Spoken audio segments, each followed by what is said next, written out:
Welcome, welcome, welcome. Welcome to another exciting episode of Carving the Divine TV. My name is Yujiro Seki. I'm a director, writer, and the producer of the documentary Carving the Divine. Carving the Divine is about the Buddhist Sculptors of Japan, and I'm ready to present it for the first time in the world. But before I do so, I thought it would be a great idea to introduce basic concept of Buddhism and the history of Buddhism so that when you guys finally watch my documentary, you guys can watch it at the maximum value. So today we're going to be talking about something very special. Today we're going to be talking about the religious literacy. What that's supposed to mean? You might ask, usually I thought we are talking about Buddhism. Yes, we are talking about the Buddhism. But at the same time, we need to talk about the religious traditions around the world because we are living in a global community. And I think we, Carving the Divine, are trying to promote a religious literacy by introducing different Buddhist traditions. So, but I found this person who's been doing this like a lot bigger scale than I could ever do. So he's doing a show about the religious tradition from all over the world. So I would love to introduce to you the host of the Classical Ideas podcast, Greg Soden. Welcome to Carving the Divine TV. Thank you so much for having me. It's great to be on your show after you've been on my show in the past. So I'm really happy to be here. Wonderful. Just for in case people who don't know anything about you, please introduce yourself. My name is Greg Soden. I am a high school religious studies and English teacher based in the state of New York. I previously have been a teacher for about 15 years all over the world, including the United Kingdom, Mexico, and the United States. And for the last 3 years, I have been hosting the online podcast, the Classical Ideas podcast, aimed at religious literacy and exploring the various religious traditions all over the world in an academic sense. And it's been a great pleasure to be a teacher and also to have this podcast that people from all over the world have found and have enjoyed. So I'm really grateful for the work that I've been able to do. I always wonder, why did you start such a this big scale project? I know you have go ahead, please. The project started as a classroom project where I would interview people that would appear as guest speakers in my classroom, and I would interview them in private. And then what I would do is I would publish the podcast for the parents of my students. So the students would meet this person as a guest speaker in our everyday normal high school classroom. And then the parents would listen to the podcast outside of school. They would talk about these conversations over dinner, and then the student would tell me what they and their parent talked about with relation to the guest speaker and the podcast. And then they would, I would give the student extra credit for having those conversations with their parents. And the show has changed over time from being just a local Missouri podcast to talking about, trade books that have come out on trade publication outlets like Wisdom Publications or Shambhala Publications or New World Library, and into an academic publishing sense where I would read research monographs from religious studies professors from all over the world and feature books from like New York University Press or Harvard University Press. And then now I'm also focusing a lot on referee journal articles as well for research. So the show has changed over time, but I've also featured novelists and journalists and other teachers, and I've just topped episode 170. So it's been a really cool 3-year project.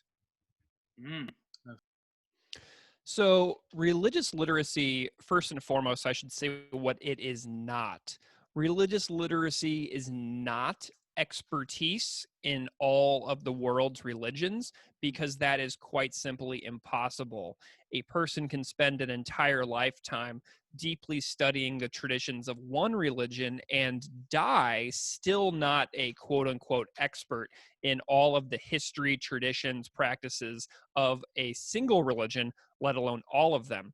So religious literacy is not expertise in all religions. However, religious literacy is a fantastic concept that empowers people to learn about religions in a way that's responsible and in a way that is, deeply meaningful. The work of the Harvard Religious Literacy Project, headed by Dr. Diane Moore, is a wonderful way of improving religious literacy. But here's what religious literacy means to me. Religious literacy means if you drive around your city and you see a house of worship, you have the ability to research and come to understand the basics of what that house of worship has to offer for the people who go there. And that can be done for any religion. So if you drive past a Sikh Gurdwara and you say, I don't know anything about this tradition, you have the ability to go and find out. And it is a way that, promotes understanding, but also fights against stereotypes, bigotry, and things like that. And so religious literacy is the ability to come to see how religion matters politically, socially, etc., in your everyday given life all around you. Even if you don't particularly practice religion, religion is there all around you every day in your town. And so religious literacy is the ability to find out how and why it is impacting your life every day. It sounds good, but we Yeah. don't know how to actually improve the religious literacy. So by listening to your show, I assume that we could do that. So how can we take advantage of your show? So tell us.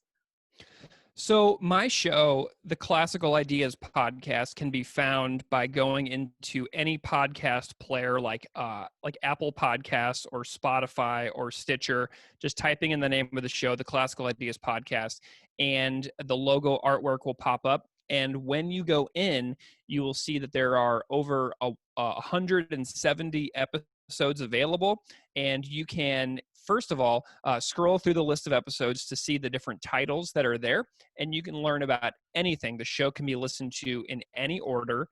The great thing about having a show about religion is that if I recorded an episode about Baha'i or Sikhism or Shinto, and the episodes are years old, we're talking about traditions that are centuries or even thousands of years old in a lot of cases. So even if an episode is old, it doesn't mean it's out of date. So you can look back at all the back episodes and listen to conversations about different traditions. And secondly, you can find me personally on Twitter at the hashtag @classical_ideas. And you can engage with me on Twitter, and I can actually tailor a personalized listening experience by sending guests who want to know about specific traditions. If you write to me, I will tell you the exact episode numbers that you should direct your attention towards based on your own personal interests. So if people want to know specifically about, Zen or about Hinduism or about Judaism, I can tell you the exact episode numbers that are related to the traditions that you personally want to learn about. And I can, custom tailor a listening experience for people in that regard. Wow, I've never heard anything like that before. That's very, very thrilling. Wow. So yeah. What? Yeah, and I want if I want people to like the show and I want people to listen to it. So if people communicate with me, I will be responsive, and I'll let you know what episodes you can find that will be personally most relevant to you, because going through an episode list of 170 episodes is overwhelming, and oftentimes people can't find exactly what they're looking for. So let me know if I can be of any service to help you find the episodes that you want to know. Wonderful. I have a question for you.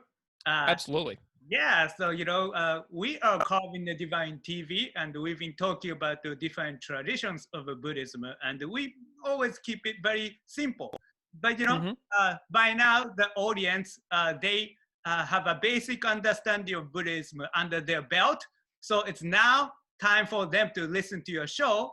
But we don't know where to start, because you said you have almost 200 episodes and such. So yeah, can you give us some of the examples of a good episode for us to listen to?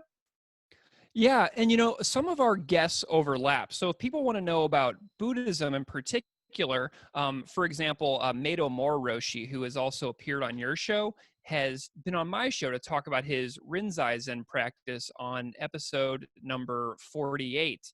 I've also talked about Chan Buddhism as well, which can be found with Guogu, who's a Chan master in Florida, on episode number 36. And so if you look through the guest list, you'll see that what my show allows me to do is I go into a little more detail with a slightly longer format, which is oftentimes an hour long. So there are many ways that you can jump into my episodes for a longer listening experience, like if you're going on a walk, or if you're going on a jog, or you're going on a long car ride, you can take advantage of those longer format episodes and conversations that I have with people. And my show has a similar approach with regards to accessibility. I allow people to go in depth, but I am always thinking about, 17, 18-year-old, 19, 20-year-old audience members who, might be listening to my show. So I try to make my show an accessible language. I don't, I try not to speak over people's heads because I am a teacher first and foremost. So I value clear communication. And that is one of the things that I'm always striving for, is asking straightforward questions that are accessible to any audience level. Hmm. Awesome, awesome. So yes, then you can give us some of the examples, like experiences. I would like to know that, like a quick preview or sneak previews or whatever it is. So, but please tell us. So some of my favorite experiences have been some of my Buddhist episodes, actually. There is a really famous teacher and philosopher named Alan Watts that a lot of audience members will know who Alan Watts is and his effect on Western Buddhist practice and knowledge. But Alan Watts who's a super famous guy, has two daughters who recently collected all of his letters and put out a book called The Collected Letters of Alan Watts. And I was able to interview Joan Watts and Ann Watts about the life of their dad, Alan Watts. So I was able to feature 2 hours of interviews with the two oldest children of, the famous philosopher Alan Watts, which was a real thrill. And those are a mini series on episodes 32 and 33. Another person that I was really thrilled to be able to interview is the celebrity chef, Eric Ripert, who is a French chef in New York City. He is the owner and operator of a restaurant called Le Bernardin. And I interviewed him about being a restaurant owner and his Buddhist practice and how Buddhist ethics inspire him as a restaurant owner who, serves seafood. He serves alcohol in his restaurant. And I interviewed him about how his Buddhism inspires his business practices based on the Eightfold Path of Buddhism. I featured interfaith discussions on Judaism and Christianity with a professor named Dr. Samira Mehta. I've talked about growing up as a Hindu Sikh with a fantastic person named Tahil Sharma. I've talked about being a Buddhist Christian with Father Robert Kennedy, who is also a Zen Roshi. I've talked about being a Theravadan Buddhist and Christian with Dr. Dwayne Bidwell. And I love hearing from people who practice multiple different religious traditions at once, because religions don't have to be confrontational between each other. You can practice multiple things at once and have that be a rewarding experience. And so that is, those are some episodes that I highly recommend, because it has people talking about being a Buddhist Christian or being a Hindu Sikh. And it's just a wonderful experience. So listening to people's stories about why they have different religious traditions all at once is something that I find to be deeply rewarding. And I think that your audience would find those conversations rewarding as well. Wow. Now I have to tune into your episode and listen to like Aaron Watts and all this. So Awesome. Yeah, yeah. And the Alan Watts episodes are a lot of fun, and historians have actually written to me thanking me for those interviews because it's Wow. Alan Watts's two eldest daughters talking about their memories of him when they were a child, and that's really cool to be able to have that put out there. Interesting. Yeah, thank you very much for this. So, yeah, finally, I want to ask you a challenging question. Uh, Sure. Many people, they hate religion. Mm, They think religion is used to uh, create more violence, create more hatred. So, mm. religion should be abolished or some kind. So, what do you say to those people who are not in favor of a religion? So my biggest thought on that is that people who use religion in violent ways is a tremendously small amount of people in the world. And that problem does exist. Religious traditions can be twisted and manipulated for any different number of ways. If a person has a violent propensity, um, they can find any number of different world philosophies to reinforce their pre-existing beliefs regarding violence. Um, but I've talked to so many people over the years who are just tremendous people. And so I don't personally practice a religion right now. Um, but I still, and so I'm coming into that from an outside perspective myself. And I have never come across people who have, in any way, shape, or form, used religion or the work that they are doing to justify any kind of hatred. Those are just not the people that I surround myself with. So I'm always coming at it from a stance of being curious about why people do what they do. And I acknowledge that those violent problems exist in the world with regards to religion. And I think that there are fantastic experts out there who study those trends and systems within the world. Um, but I personally think that religions are quite beautiful, that they have a lot of wisdom within them, and I love to learn from them as well. I love to read the Bhagavad Gita. I love to read the Tao Te Ching. I love to read the Gospels. And I just think that there's a lot of positive things that it offers to human society and culture. And even though I'm not personally practicing a religion, I think that there's so much that can be learned that it's just a topic that I'm very curious about learning more about at all times. I guess, in your opinion, how can we be compassionate? Being compassionate means the ability to ask questions that come from an honest place of wanting to learn more about somebody else. So if a question is asked and the person asking the question already has their mind made up, and they're asking a question as a setup so that they can have because they have a rebuttal planned in their mind about why the other person is wrong, then that is not compassion. So to me, having compassion for different people's beliefs is the ability to ask a question from a place where you actually genuinely want to learn more about the other person, and not that you are just asking the question so that you can present your pre-rehearsed rebuttal against that person to tear them down. Too many conversations come from a place of inauthenticity, meaning they don't meaning they don't actually want to learn. They just want to ask a question so that they can present their pre-rehearsed rebuttal.